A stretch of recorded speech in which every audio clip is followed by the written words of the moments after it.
Bas Sports kama kawa kama ibada, kama uja subscribe pale YouTube kindly nenda hapo subscribe, to follow pia Facebook, alafu kisha subscribe pale YouTube, put the notification button on so that anytime tuna upload interviews zetu you are the first one to watch.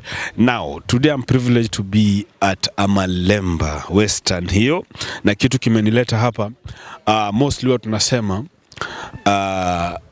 kila mtu duniani ako na upungufu wake na uwezo wake, na niko hapa kuwaonesha kwamba hata wale ambao huwa tunatarajia wawezi kitu wanaweza. Na nimekuja hapa imagine kuona timu ambayo ni visiwi, hawasikii, but ni timu ya football, wanacheza football, wana coordinate na wanaelewana kwa kiwanja, wanasikia whistle. You know, so I will be talking to them na nitakuwa nawajulisha mengi, pia tutawaonyesha jinsi ambavyo wanacheza. And again tuko hapa courtesy of Agrippa Nyanje, yeye ndiye ambaye alituwezesha tufike hapa, akafanya connection coordination yote tukafika hapa. Vile vile ningependa taja Michelle Watson kutoka 111 Project ambaye alitusaidia na mipira, vile vile WR Bet ambao pia walimetusaidia na mipira na cons. So nitakuwa nazungumza na baadhi ya wale wahusika ambao wako katika hii team, na pia hata hao visiwi tutaongelesha watakuwa na sign, lakini tutakuwa na mtu ambaye atakuwa anatusaidia kuelewa. So keep it here and thanks to all that have supported this project mpaka tukafika Western. Vile niliwaambia tuko Amalemba upande wa Western, na tuko hapa kwa ajili ya timu ambayo inaitwa Sukari Def. Yani wachezaji wanacheza mpira wa kandanda lakini hawasikii. Na yule mtu ambaye anazungumza kwa hiyo timu ambaye tunaweza zungumza naye labda ni huyo hapa, atakuwa anatuambia majina yake tuweze kumjua na tuweze kumuuliza maswali mawili matatu. Labda unaitwa nani? Kwa majina naitwa Eululo Esther. Natoka Kakamega County, Mumias East Sub County, na mimi ni interpreter wa Sukari Def. I'm always there for them. Yes. Talking about Sukari Def, ni team ikoaje, composition ya players wako vipi?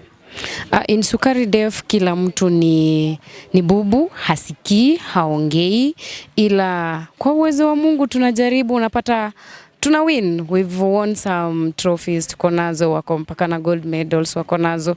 Kwa hivyo tunajaribu kumaanisha tu kukua ya kwamba hawawezi kusikia doesn't mean hawezi cheza. They can play so well. And then leo mtaona tunacheza kwa kutumia kipenga. Now that leo tunacheza na hearing team, tunacheza na kipenga na pia tunacheza na bendera. So bendera ni ya the deaf and then kipenga ni ya hearing. Yes. So the deaf kuna kibendera kinatumika? Yes, na sasa wakati wanatumia bendera, wao masikio yao ni macho. So wakati wanaona wakiona wenzao wamestop, wanajua kuna vile waliinua hiyo bendera. So kazi kwa referee ku make sure ya kwamba wakati anapuliza kipenga at the same time ameinua hiyo bendera at the same intervals. Na you'll always find them wako very attentive. Yeah, utaona wakiinua washaona, na kama ule akona mpira maybe alikuwa shatoka mbio na wameinua nyuma na hajaona, ataona goalkeeper wa kule ama defenders wamebaki kusimama, then atajua no, kwenye nimetoka basi kuna makosa. Okay. Yes. Origin ya hii team ya Sukari Def ilianzaje? Hapo sitaongelea sana, ila nitaongelea when I came in. Nikiwa join nilipata, I joined them back in 2022. Nikapata wako they can play, yes, but kupata ula na waongelesha hata ile wakati kuna kuanga na ile discipline between wakati wa referee anataka kuwaongelesha, it's hard. So they were being ignored. Wakienda mahali tuseme there was a time kulikuwa na Kileo Super Cup, they really wanted to play, but then who will make sure that wako wameincludiwa kwa hii mchezo? So hapo ndo tulikamina as interpreters. We are quite a number of us who are there for them, tukaanza kuwa interpretia, and then from how wanacheza most of the time wakienda kucheza wanaletwa pamoja kuishi same place. You know, there are challenges because most si wale tutasema kama hearing we just come from this area. Wao ni deaf, anatoka tuseme Mumias East, mwingine anatoka Likuyani, mwingine, but they are all from Kakamega County. Now the issue comes in when you have to bring them together to make sure watacheza the whole month ama the whole week. When there are no funds, it's hard. Number two, they have left their families. Wakati wameacha hizo familia nyuma zinahitaji support. So kidogo, those are some of the challenges wanapitia. But there are people who are dedicated. Yeah. School nimekaa nao ni wale wakipata support au watacheza Champions League. Okay. You know, yeah. Na labda ni challenges gani mna face like team kukua hapo, mko na sponsor hamna, mna manage aje kusimamia logistics? So kwa saizi ama from time back up to where we are, tumekuwa na ile tunachanga pesa wenyewe. So unapata kama saizi kwa group kuna pale wamesema kila mtu atume so we will have lunch. So at some point, because some of them are not working, so kupata hata hiyo 100 bob wametuma pale, it's so hard, it's a challenge. So tukikuja hivi kucheza tumechanga pesa kidogo ama tumeunda ka friendly, we need to pay the referees. Ile pesa tulichanga, it's maybe 2k. So hiyo 2k ndo tunatumia kulipa the referees, wanabaki hivyo nja. So kukosa sponsors, kukosa wale watu wa kutusupport imefanya kidogo some of them are giving up because nikitoka nimeenda kucheza, nani ata feed familia yangu? So mtu anaona afadhali niende nitafutie familia niachane na talanta. Lakini pia tulikuwa tuna maoni yetu ama maombi kabisa, tukiweza pata tupate sponsor, at least if we can get something kwa kikapu yetu kama Sukari Def. Wakati tumeenda kucheza mpira, we are sure there is something. Akitoka hivi kucheza tunaweza mpea, ama akikuja training, there's a time before walikuwa na train na the hearing team yenye wako nayo, some of them wana train now, wana train for some time. So akitoka pale amechoka, anakosa kutafuta food. So we were thinking if they train hivyo, akitoka kuna ka 500 unampea, anaweza nulia familia chakula. But because we lack that, sometimes they don't even practice. Yes. Na wewe role yako ni gani kwa hii team? Role yangu kabisa ni ku make sure na break the communication barrier. So most of the time hawana team doctor, I'm the team doctor. Yes, sasa I'm never a doctor, but sasa kwa sababu they don't have a team doctor, ndo najitoa kuwatibu. Number one. Number two, translation. Ku make sure now that they are playing right now, wanacheza na the hearing team, nafaa kuhakikisha communication in case there is any misinformation, sababu ule atasign hii, you know the sign yenye unapeana when it comes to sign language, it means another thing, but once I'm there I'll be able to say ni hivi na hivi anamaanisha. And then in case kuna sometimes you understand mpira uanza vizuri uishe vibaya, ama uanze vizuri uishe vizuri, so ku make sure hatuna hizo wrangles na wenzetu ama marefari, we are there to make sure hakuna communication barrier. Okay. Yes.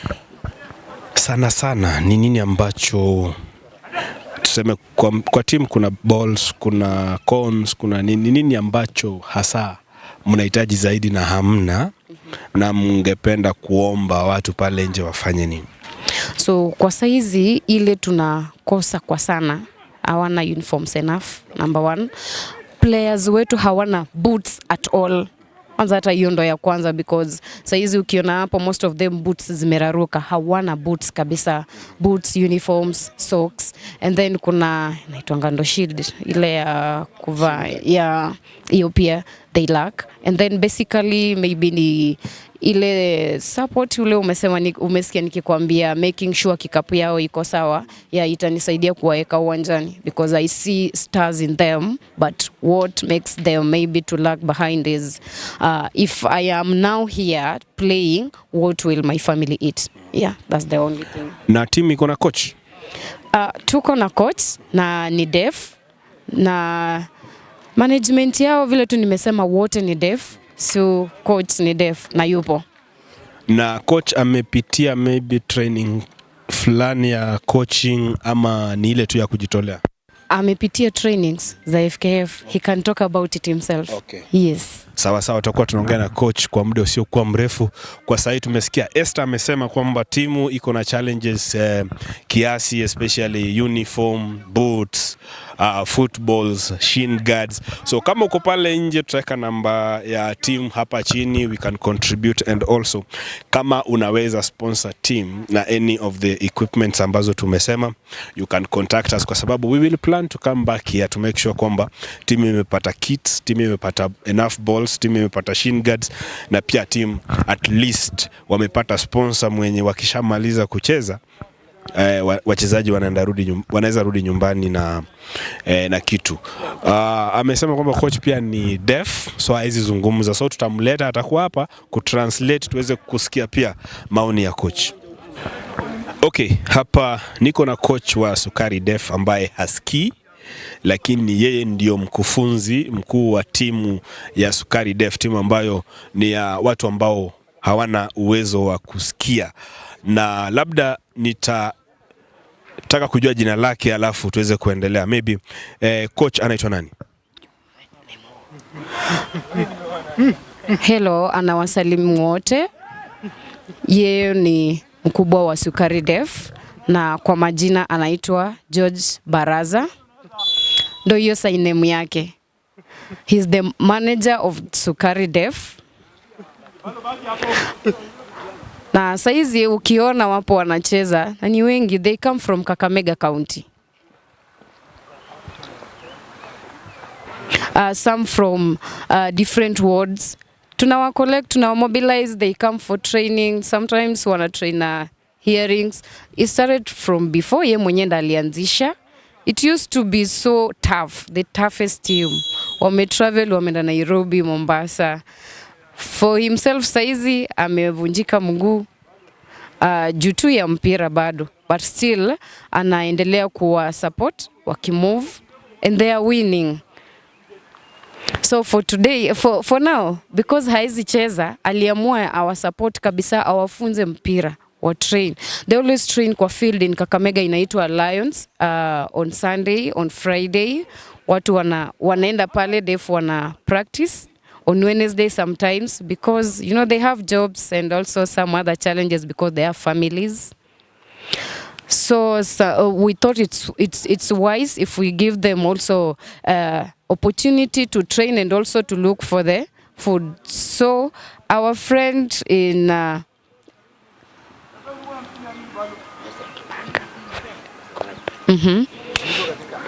So when we saw a recommendation that we need to mobilize Def wakuje wacheze, so he made sure we also we mobilize wamekuja, the team from Nairobi kuje Kakamega, but we had mnafaa muanzie first before.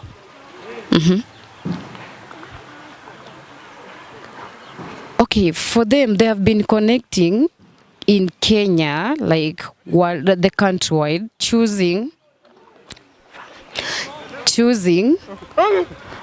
different players from the country for challenges, for the games, the match. At some point we have hearing, unaona hearing wako wanaenda mpaka ngambo wana benefit, lakini Def hawajawahi jua kitu kama hiyo ina exist. So for us we are just volunteering kutafuta wale wanaweza tu support, wanaandika mpaka kwa government, kama government inaweza tu support, MPs, MCAs asking for support. But you understand the attitude ya watu, it's negative. Sometimes wakiwa support wanapatia ile kidogo, so wakiuliza wanapewa kidogo kabisa and it's not enough. So themselves wame decide just to force waende, like they went now to Machakos. Yes, they won, but there were challenges. Place ya kulala hawana pesa, hawana vile wanaweza jisupport hata chakula. Na going forward, coach ni mtu ambaye hasikii, sasa anafundisha timu ambayo ni ya Def. Labda ako na mpango wa kuja kufundisha timu ya wanaosikia kwa sababu amepitia ile training ya FKF. Train before. He was trained before. He never knew anything about coaching. He used only to see, hearing waki-coach. Because of communication barrier, hakukuwa included. But then later, wakamwandikia recommendation, akaenda akajifunza training vizuri, akapata certificates, akarudi na akaamua kuita all the Def kuwafunza, like teach them how to kugawana hiyo mpira, akaanza kuambia it is just on voluntary, no one is paying him, and then we must have interpreters, of which anafaa kulipa hao interpreters na hawana pesa. So FKF hiyo tundo training waliwapatia, but now wakamwambia kutakuwa na ile, they'll now move to the next. Yes. Okay. Na ombi la coach ni gani kwa wanaotizama, manake umesema timu inapitia challenges moja mbili, ombi lake kwa wale ambao wanatizama ni gani?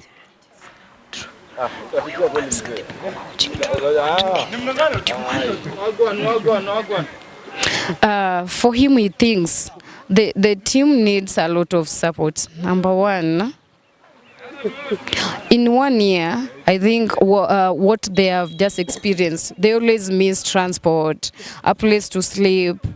They can't afford to pay themselves mahali pa kulala, na kama watapewa gari, fuel hawana. And also, when it comes to training, wakishaenda training, mtu anasema, how will I go for a training na nikirudi familia itakula nini? We lack shoes, the boots. Wakati tunaenda kucheza, we went to Uganda, we won, yes. But then, hatukuwa na boots, some of us were playing bare. So we pray hizo supports for now. I think we kama mtazamaji umeweza kusikia kutoka kwa coach ambaye ni deaf, anafundisha timu ambayo ni ya watu deaf, management pia wote ni deaf. It's a unique thing. So sisi kama washikadau wa mpira tunahitaji kusupport, kwa sababu coach mwenyewe anasema anajitolea, wachezaji hawana, they are earning nothing from football, na ni coach ambaye ameenda shule, amepitia training ya FKF, that means wako serious kucheza ball. So ni kuomba wale ambao mnatizama, najua kuna wapenzi wengi wa mpira, tumekuwa tukisupport timu nyingi. This is an opportunity tuweze kusaidia hii timu ambayo ni ya watu ambao hawana uwezo wa kusikia, wanasema hawana boots, hawana uniform, hawana mipira ya kutosha, hawana shin guard, na vile vile wangehitaji wapate ufadhili ambao utawasaidia katika kukimu maisha yao ya kila siku. So it's an appeal, na pia tungependa kuwashukuru sana Agrippa Nyanje for the support umefanya kwa hii team.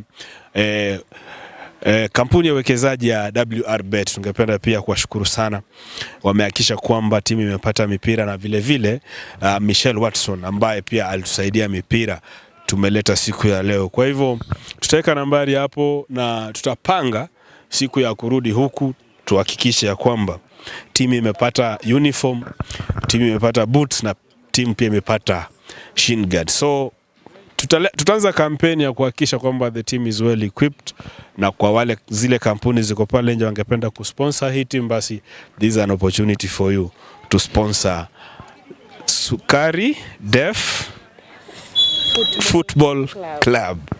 Thank you so much.